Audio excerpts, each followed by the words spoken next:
All right. Good morning, everyone. Thank you for being here today. On behalf of Rob, Carey, and the ownership group, I want to thank Nathaniel Hackett for his contributions to the Denver Broncos. These decisions are hard. We've all enjoyed the relationship that we've developed with Nathaniel, the time that we've spent together, and getting to know him better as a coach and a person. The competitiveness our team has shown this year, despite the injuries and adversity, is a testament to Nathaniel and his leadership. I believe he will be a successful coach in the future, and we wish him the best. When we purchased this great franchise in August, this was not the season we were expecting, and it has been a season that's disappointing for our fans and what they deserve. Their loyalty and support through these difficult seasons has been incredible. I want to personally apologize to our fans and all of Broncos country. We know that we need to be better, and we will. The Denver Broncos are a proud franchise with a rich history and a winning tradition. As owners, it's incumbent on us to have high expectations, set a high standard, and ensure there is accountability. We talked about that at the beginning of the season. It was true then, and it's true now. It's also important for us to be realistic about where we are and the work that needs to be done. And that starts today with our head coaching search. I will lead a thorough process with input from our other owners and from George, who I have confidence in as our general manager. This will be a crucial offseason for us across our football operations. That's coaching, personnel, and support staff. We've got to get this right. I'd like to close by saying that even though the year is not gone as we had hoped, there are a number of bright spots. Our defense is among the best in the NFL. We have some emerging stars and proven veterans on both sides of the ball, and we're building a competitive foundation for the future. The new head coach we hire will have every resource available to them and the full support of our ownership group to build on our winning and championship tradition here. With that, I'll turn it over to George.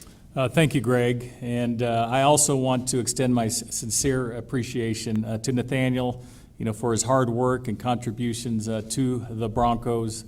I've really enjoyed my time with Nathaniel over the past 11 months and the day-to-day, the grind, the adversity. Obviously, we went through a lot of adversity together. I feel like it brought us closer. We forged a good friendship out of that.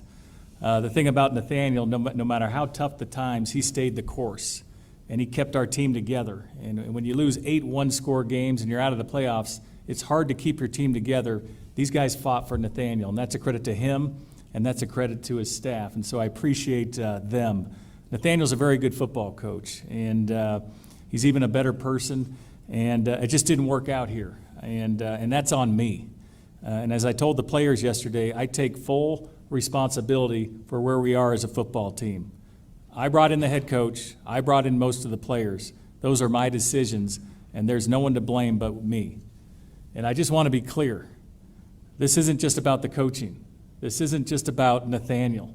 This isn't about the entire football operation. This is about the personnel, the players, the staff, everyone involved with our football team.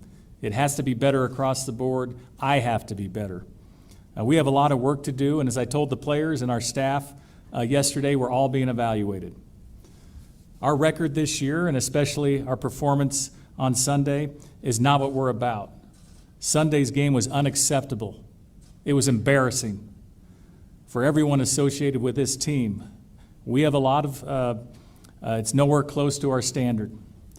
And while we've played a number of close games and we've had our share of adversity and injuries, all that matters is winning. No one cares about the excuses, and we're not going to make them.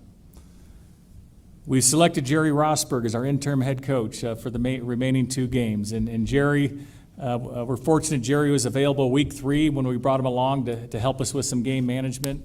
And Jerry quickly made his mark with the organization, his leadership, his attention to detail. He has a great pulse of the team. He's quickly grabbed the bull by the horns yesterday when I spoke with Jerry. and he's going to lead us these next 2 games, and I feel really good about Jerry. In closing, I challenged our team to finish the year on a winning note, to build for 2023, and we're going to embrace that challenge in front of us. I look forward to finishing this year strong and doing everything possible for us to find that next great head coach of the Denver Broncos. And with that, Greg and I are happy to take your questions. Guys, if you have a question, please raise your hand. We'll find you with the microphone. Please state your name and affiliation before asking your question, as well as who is your question directed toward. Start to your right, Mike Kliss.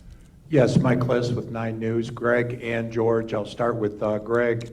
In your statement, you said you would be leading the search, and I was wondering if we could infer that the head coach would be reporting to you. And then with George, this is going to be your 3rd head coach in 3 years, and just how you see working with the dynamic of this next coach.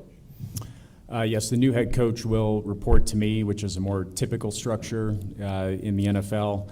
Obviously, the relationship between the general manager and the head coach is a critical one, and George is going to be intimately involved with this process of looking for a new head coach, and we'll make sure that there's a good fit there. Mike, I see the relationship just like the previous head coaches, collaborative, trust, a lot of communication, and I think that has to be with the head coach, the owner, and the general manager. There has to be constant collaboration. I see it working that way. Parker Gabriel with the Denver Post. For each of you, I think, Greg, starting with you, when you said about putting out the process for finding a new head coach, what does that look like? And then I guess, George, the next part for you is, what did you learn from going through this process last year, and maybe where will the process look different this time? Well, it's been 24 hours. Obviously, we're starting to do research on candidates that we'd want to look at. We'll run a full process. We'll have a really good group involved in our interview process, and we think we can find a great head coach for this organization. It's pretty new here, 24 hours. So we'll get together and kind of come up with I know Greg has ideas of a search committee. What I learned. Learned a lot. You meet with 10 different candidates. You learn a lot about the candidates. Maybe we could have been a little more, talked to more candidates and had a wider net. I felt really good about our process, and I felt good about our decision at the time, and it just didn't work out. Eric Dalal at DenverBroncos.com. Greg, for you, what qualities stand out as the most important ones that you're looking for in a new head coach? And then secondly, how can you rely on your corporate experience to help you in this search? I've worked with a lot of great CEOs, and it starts with really strong leadership. I think that's going to be the most critical factor here in a head coach. Obviously, the X and O's are important, but we need a strong leader for this organization that's focused on winning. That starts with culture. It's instilling a sense of accountability, discipline, and we need an identity on offense. But at the starting point, it's got to be about culture and leadership, and those characteristics are what we'll be focused on the most. Zach Stevens, DNVR. Greg, I have one for you and one for George as well. Greg, I know you've only been here a couple of months, but do you understand where fan frustration is after the past, not just this year, but 7 years in? What's your message to them? And then, George, after hiring a first-time head coach, is experience necessary and previous for this head coach? The main message I said as from the beginning is I'm sorry to the fans. I think the frustration, obviously, of a number of losing seasons is high, but I think this season it's even higher because of the expectations that we had going in. We felt like we had a lot of pieces in place to have a very successful season. I know the players in this building we've got good players, and we didn't put the pieces together. And our fans have been patient. I think we've got the best fans in the world, but we need to put a better product on the field. Yeah, I think if you have experience, it helps. It certainly helps, but it's not necessary. We're gonna keep an open mind through this search, and Yeah, if there's a quality candidate, it's experience, yeah, sure, certainly. But we're not going to limit ourselves just to the experienced candidates. Jeff Legwald, ESPN. For both of you, 2 questions. The first being, do you have any concern as you go through this process? You're going to be searching for the 4th head coach in like a 5-year span. How are you going to express to candidates they will have an opportunity to succeed? And how did you come to the conclusion after what you've said about Nathaniel, he was not the guy after 15 games? I'll answer the second one first. You have to look at the full body of work, and it wasn't just a decision based on what happened on Sunday. As George said, Sunday was an embarrassment to our organization. I know the players feel that way about it, the staff, ownership, everyone. But it wasn't just about Sunday. It was about the full body of work, and for a number of reasons, it wasn't the right fit. You want to take the first question? Remind me again, Jeff, I'm getting old. Yeah, me too. How are you going to express the candidate? Yes, that's right. I think this is, we have a lot to offer here, and it starts with ownership and the resources they're going to put in to bring us back a championship. They're going to give us everything we need, this ownership group, Greg, Kerry, Rob Walton. And then, it's just an iconic organization. It's an easy sell. The fan base and the winning tradition, that's an easy sell. And then, I can sell this roster. We have a bunch of good young players. I think we have a long way to go. We have some good veteran players as well. We just, I think we have a foundation in place where, if we get the right head coach, we make some sound moves on the personnel end that, we can turn this thing around. George Stoya, Denver Gazette. Obviously, head coach-quarterback relationship is key. How much will that play into this decision, finding someone that fits well with Russell, and also, obviously, Russell hasn't played up to expectations this year. What's your guys' confidence level with him going forward? Yeah, I think it's really important that whoever we hire, has a relationship with the quarterback, Russ, whoever are, the backups, but the entire offense as well, the entire defense. We need someone, to fix the special teams, So really, the all 3 phases is what, we want our coach to be an expert in, not just one person. Darren McKee from Sports Radio 104.3 The Fan. Greg, this is for you. You said you have faith in George. Why? And why do you have faith that Russell Wilson is your future quarterback moving forward? So the decision to have Russell here was a long-term one. This season has not been up to his standards or expectations. We saw some glimpses of it in the last few weeks. He knows he can play better. We know he can play better. And we know he'll do the right work in the offseason to be ready for next year. George and I have had a chance to get to know each other. We talk every day since we purchased the team a number of months ago. And he acknowledged right up front, there are a couple of decisions that haven't worked out as he had expected. But I understand his thought process. He understands the work that needs to be done in this offseason. And I'm going to rely on him heavily as we go through and make these changes. Yeah, guys, for either one, this decision, I guess, reading between the lines is you think Russ is fixable if you get the right coach here. Why do you think Russ hasn't, diminished, and versus why you think he still can be a quarterback that was a top 10 quarterback 9 of his first 10 years in Seattle? Well, Mike, we saw flashes of Russ this year. Russ even said he didn't play up to his standard. But the first half of the Chargers game, the first half of the Raiders game, he finished strong. And so you can go through the season that you do see flashes, and he'll be the first one to tell you he didn't play up to his standard, didn't play up to our standard. He needs to be better. I don't think we made a coaching move based on Russ. That wasn't what it's all about. That's not why we're getting a new coach to turn around Russ. It's about the entire organization. It's about the entire football team. It's just not one player. It's not whether Russ is fixable or not. We do believe he is. We do. George Arnie Stapleton from Associated Press. I know you were on board with Nathaniel when he, was interviewing, and he talked about kind of taking it easy at training camp to the regen days and the half speed and whatnot. But then you have experienced a rash of injuries, a rash of penalties.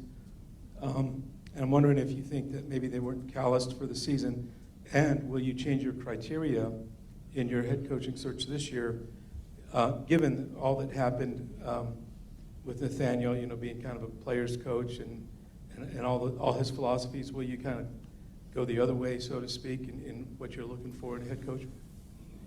Nathaniel brought that philosophy over from Green Bay, and they were one of the healthier teams. And so he brought the philosophy here. It didn't work for us. If it was that simple, we would have made a change. We would make the change moving forward. But it's not that simple. It's very complicated. The injuries that we've had, like 4 coaches in 6 years, they've had injuries for the past 6 years. So maybe you're right. Maybe we do need to be callous. Maybe we do need to practice harder. But this has been ongoing in Denver, the injury problems. And we've had a number of head coaches. And it's up to us to fix the problem and do a deep dive in our entire wellness, our training, our strength and conditioning, our nutrition. And so it's a bigger problem than just that. Obviously, every coach we talk to, we're going to discuss how they do it. How do you run practice? How do you see sports science? Catapult, GPS, and everything that's involved. And so there'll be big discussions with all the candidates. And at the same time, Greg, myself, Carrie, we'll be doing a deep dive into our organization and how we can fix things. Troy Rink from ABC Denver 7. Greg, I see you at every game before the field. You meet with other owners. My question, has this been more difficult than you imagined? And because of your experience in corporate world and your success, how do you articulate to Bronco fans that it's fixable in a way that's, I guess, reasonable? Because it's been 7 years now, and these quick fixes, it just has not worked. Yeah. This season has been more difficult than we expected. Again, it's not the season we were hoping for, expecting for, or feel that our fans deserve. I'm a big believer that if you start with the right culture, people, and you have the resources and expectations, we can build a winning football team here again. And I don't think that takes a number of years. Our focus should be on turning this around so that we're ready to go this coming season with the right pieces in place. Andrew Mason, DenverFan.com. For both of you, you guys probably know an in-season dismissal of a coach is very rare. It's a little less rare after one season. So what happened this year that made this rise to the standard of Nathaniel Hackett not getting year 2? Would have liked to have been patient until the end of the season and make a decision at that point. Didn't go into this week thinking this was a time we were going to make a change. But after we saw the effort that we put forward on Sunday, some of the things that were going on off the field, we just felt like it was time to make a decision. And once we had made that decision, it was, in all fairness to the organization and to Nathaniel, we felt we needed to move forward and make the change. Greg, Nick Cosmetter with The Athletic. You mentioned in August when you guys came aboard that you were new to the pro sports business and that you were going to be doing a lot of learning. What over the course of the last 4 or 5 months have you learned that gives you confidence going into leading the search for such an important position? Boy, long list of things that we've learned, everything from how you handle injuries, contracts, what goes on day to day in a typical week. But at the end of the day, it comes down to people, and that's no different than any other organization that we've been involved with, whether it be in the business world or now in sports. And it comes down to people and culture. And again, that's where, with this head coaching search, that's where we're going to start and where we're going to be focused on finding the right person. Greg, Park Post. When you talk about the sort of top to bottom analysis of your football operation, can you maybe provide a little more insight into what that looks like? And then is that something that as you interview coaching candidates that you want your next coach to be involved with, or is that more something, you know, that's ownership level in terms of trying to figure out what you think the best course for the football operation is? New head coach will definitely be involved in that, but I tend to be impatient, and that's happening now. So we'll evaluate everything. George mentioned the injuries. That's been a real challenge. Carrie and I started, conversations with folks in the NFL office a month ago. We visited with Dr. Sills and others, just looking at our program. So we're not waiting for a head coach to start looking at what the changes that are needed here. But a head coach, when we find that person, they'll be deeply involved in how we move forward from that point. Greg, Susie Wargin, KOA. You mentioned an identity for the offense, wanting that. What does that look like for you? And on the flip side of that, do you feel like this defense has their identity? I know there's always changes, but is the defense where you want it to be, and what does that identity look like for the offense? George may want to elaborate on this, but yes, I'd say our defense has had a very strong identity. This past Sunday, I think, was the first time that slipped.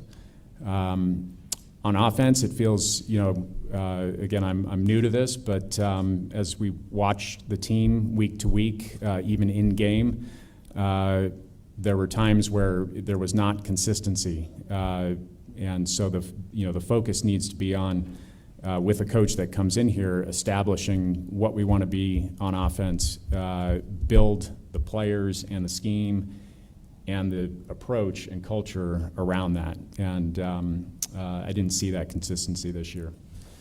I'll just piggyback on what Greg had to say. I mean, defense, when you watch defense, my 14-year-old could watch our defense and say they're fast, they're physical, they're sound, and very disciplined on defense.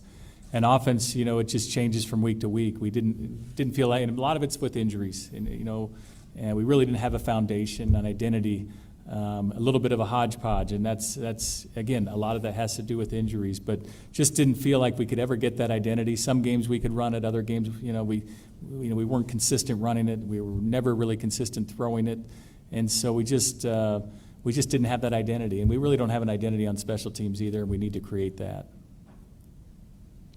Hi, Alexabel Castro from Channel 11 in the Springs. For Greg, you had a few months to sit back and watch this NFL season for the first time. You're in it. What's the biggest observation you have being in this new world that you wouldn't know being out of it?